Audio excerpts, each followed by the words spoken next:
Essa é a parte 2 da aula 1. Vou falar um pouco sobre as soluções analíticas e numéricas que a gente vai poder usar daqui para frente. A bibliografia, mais uma vez, está baseada principalmente no Watson e no Chapa, mas vocês não precisam se preocupar tanto, que isso aqui é uma aula mais explanativa sobre como funciona a solução dos métodos, a solução dos sistemas e dos simuladores. No vídeo anterior, a gente falou um pouco da motivação, dos problemas e da mecânica da simulação digital e a gente finalizou com um exemplo. Agora a gente vai falar um pouco mais aprofundado da modelagem dos sistemas dinâmicos e aprofundar um pouco mais sobre a simulação analítica, a solução analítica e a solução numérica desses sistemas. A gente viu lá atrás que o sistema dinâmico pode ser descrito por equações algébrico-diferenciais. Algébrico, o conjunto de equações algébricas é representado aqui pela letra G. Então eu não tenho dinâmica aqui para esse conjunto de equações. São só somas, divisões, multiplicações. E aqui eu tenho um conjunto de equações dinâmicas de primeira ordem. Né? A gente pode separar qualquer conjunto de equações de qualquer ordem em uma série de conjuntos, uma série de equações de primeira ordem. E a gente representa as equações aqui pela letra F. E aí, x são as variáveis de estado, que são integradas, né? E u são as variáveis de entrada, que é a nossa excitação, e o y é a variável de saída, que é o nosso desejo que a gente quer, que é a nossa variável de saída. E o t é o tempo. Né? O sistema dinâmico depende do tempo. E a gente pode representar esse conjunto de equações por diagrama de blocos. Eu não sei se vocês já tiveram contato, mas eu vou tentar passar um pouquinho, a gente vai trabalhar um pouco mais nisso mais para frente, mas aqui pode ser interessante. A primeira coisa que a gente tem que perceber, a primeira equação que a gente tem que perceber é a equação dx dt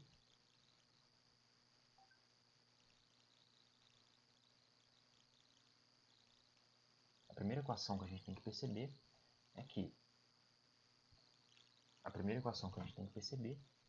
é que x é igual à integral de dx dt. Né? E essa equação está representada por esse bloquinho. Quer dizer que x é a integral de dx dt. E aí depois a gente escreve o que é o dx dt. O dx dt é só a gente apresentar a nossa primeira equação. O dx dt ele é igual a uma função f, que representa as dinâmicas, que depende aqui da nossa entrada, das nossas variáveis de estado, e da nossa entrada. Então, é o que está aparecendo aqui. O nosso dx dt ele é um conjunto de equações que dependem da nossa entrada e das nossas variáveis de estado. A representação da segunda equação também é bastante direta. A gente vai ter o g, que é esse conjunto de equações algébricas, e esse conjunto de equações algébricas dependem das variáveis de estado e da nossa entrada, produzindo aqui a nossa saída. Então a saída vai ser um conjunto G de equações que dependem da nossa variável de estado e da nossa entrada. Então é assim que a gente lê esse diagrama de blocos, né? Essa representação do diagrama de blocos. Para o caso geral, dependente do tempo, esse sistema de equações diferenciais é chamado não autônomo. Né?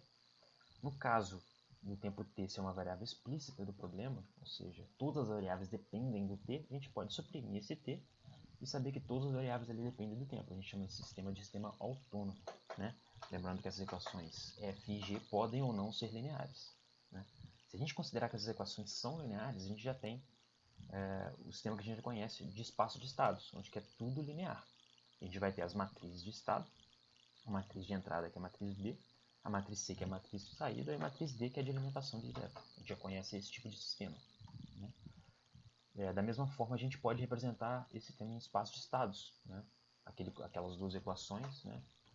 A gente pode representar nesse sistema, com aquela mesma ideia que a gente apresentou anteriormente. E aí, para o caso de o sistema ser não linear, a gente pode utilizar um artifício de pequenas perturbações e linearizar esse sistema não linear. Ele é uma aproximação para apenas um ponto de operação. A gente usa a série de Taylor para aproximar esse sistema de um sistema não linear. A série de Taylor a gente já conhece lá de séries, né?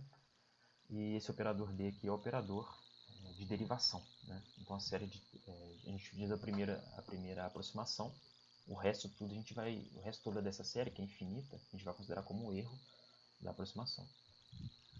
Então a gente pode utilizar uma alternativa também, que é a alternativa de pequenas perturbações, onde a gente admite que a nossa entrada e as nossas variáveis de estado tem uma parte constante, né, que é essa parte que tem um zero aqui, um índice zero, e uma parte variável no tempo, né, que tem esse delta na frente. E a gente substituir esses valores nas equações não lineares que a gente já tinha lá atrás, a gente aplica essas equações de sistema autônomo, a gente vai ver que vai aparecer aqui a gente aproxima, né, pela primeira aproximação de Taylor, a gente vai ver que tem aqui uma variação, uma derivada parcial para cada termo, né? Uma para a nossa variável de estado, uma para a nossa entrada, e para a saída, uma para a nossa variável de estado, uma para a nossa entrada.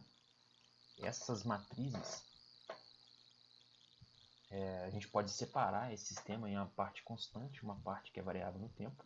Então essa aqui é a parte que a gente considera constante e linear. E essa aqui é a parte linearizada, né? Onde que a nossa perturbação é percebida. E aí a gente pode reconstruir um sistema, só que agora linearizado, né? Que ele fica bem próximo do que a gente já tinha para um sistema linear. A nossa matriz A é definida como a variação parcial de f em relação a x naquele ponto de operação, né? A matriz B é a variação de f em relação à entrada naquele ponto de operação, e assim com a matriz C e com a matriz D. A gente tem um sistema linearizado. Desculpa. E para a gente resolver tanto um sistema linear como um sistema linearizado, a gente aplica o mesmo modo. A gente pode utilizar o Laplace, aplicar Laplace nas duas equações de estado que a gente tinha. A primeira aqui a gente resolve para x, né? Então a gente passa esse x para cá. Quando ele passa, a gente faz um pulo do gato aqui com a matriz de identidade. E a gente pode escrever a nossa matriz de estados, o nosso xs, em função de uma condição inicial, em função da nossa entrada. A saída também a gente pode escrever substituindo os valores em função da nossa condição inicial, em função da nossa entrada. Se a gente aplicar a inversa de Laplace no x, né, na nossa variável de estado, a gente vai ter a solução. A gente pode dividir a solução em solução homogênea, que é aquela que não depende da entrada, né, como se nossa entrada fosse zero, e aí é uma exponencial elevada a uma matriz t, dependente aqui da condição inicial. E a solução particular agora vai depender da nossa entrada.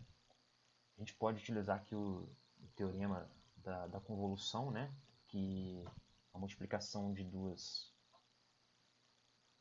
funções na frequência é a convolução no tempo, né? E a gente consegue achar a nossa solução particular e a nossa solução completa, né? A solução completa é mostrada aqui nessa equação. A gente percebe que a solução disso é extremamente complexo, né? A solução completa é extremamente complexo. Por quê? Porque a gente tem que resolver a nossa matriz, ela é resolvida através da série de Taylor, né? A gente aplica a série de Taylor para a nossa matriz, e ainda ela deve ser integrada ao longo do tempo para achar a nossa solução. E a gente pode ter várias entradas não conhecidas, né, ou desconhecidas, então a gente tem que refazer esse processo para cada entrada que a gente tiver. E os sistemas físicos ainda podem ser variantes no tempo. E se a gente tiver um sistema linearizado, isso é apenas uma aproximação. Se a gente estiver em outro ponto de operação, a gente tem que fazer tudo de novo.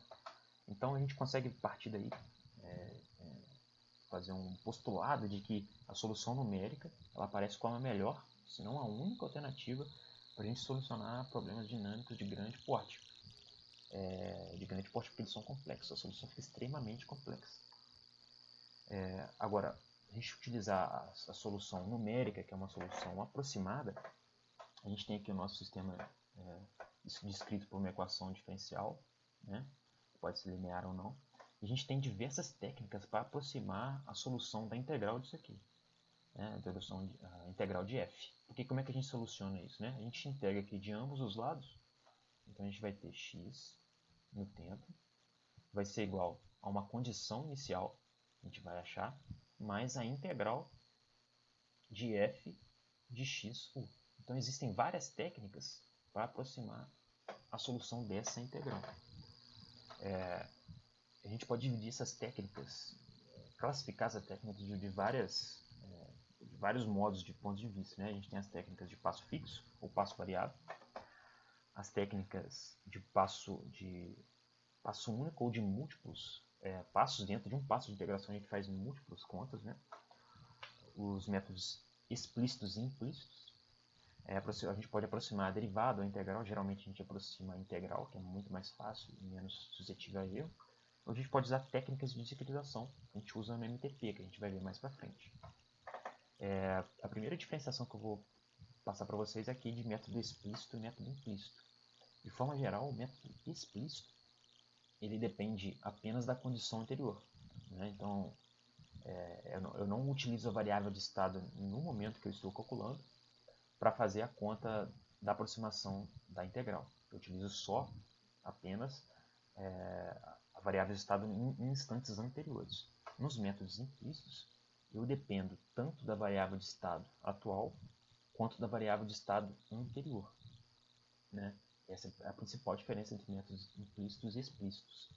De forma que os métodos implícitos, que dependem dessa variável atual, ele depende de operações matemáticas adicionais para serem calculados. Por exemplo, além de aproximar a integral, a gente vai ter que solucionar uma equação, provavelmente não linear, utilizando aí um método de Newton-Raphson, por exemplo, para poder achar a nossa solução.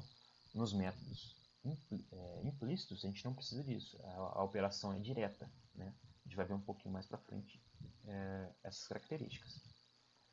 Os métodos implícitos geralmente são mais precisos, né? Porque a gente resolve uma equação não linear, então eles geralmente são mais precisos, mas, porém, eles têm um custo computacional maior porque precisam de mais operações. Então, como eu tinha feito anteriormente, a gente integra, para aproximar essa integração, essa solução, a gente integra de ambos os lados, e aqui a gente vai ter a variável de estado, que vai depender do tempo atual, uma condição anterior, num passo anterior, né? A gente divide isso aqui em pequenos passos, que é o passo de integração de um método fixo, por exemplo, e aproximo essa área dessa função f de t. A gente vai trabalhar daqui para frente, vai chamar essa integral, essa pequena aproximação de A. E aí, esse método de integração, existem vários métodos que a gente pode usar. Alguns dos métodos mais simples e mais diretos são o método de Euler direto, ou forward-Euler, o método de Euler regressivo, ou backward-Euler, o método trapezoidal, que é o mais utilizado, a gente vai ver, o método Simpson, os métodos de Ruge-Puta, né, que são a classe de métodos, e o método preditor-corretor, que a gente não vai trabalhar aqui nesse curso. Eu deixei algumas coisas para a gente poder pensar aqui, né? Depois dessa aula a gente tem que pensar um pouquinho, né? Quais os aspectos mais importantes da solução analítica de sistemas dinâmicos? Por que essa solução não é utilizada? Por que a solução analítica não é utilizada? Quais os principais aspectos, características da solução numérica, que é uma solução aproximada, né? E citar algumas características dos métodos de aproximação da solução das equações diferenciais. Passo único, passo fixo, implícito, explícito, a gente tem que ter um pouco de noção de o que é isso, né? E é isso aí, pessoal. A gente termina essa aula. Espero que possa ser útil para vocês.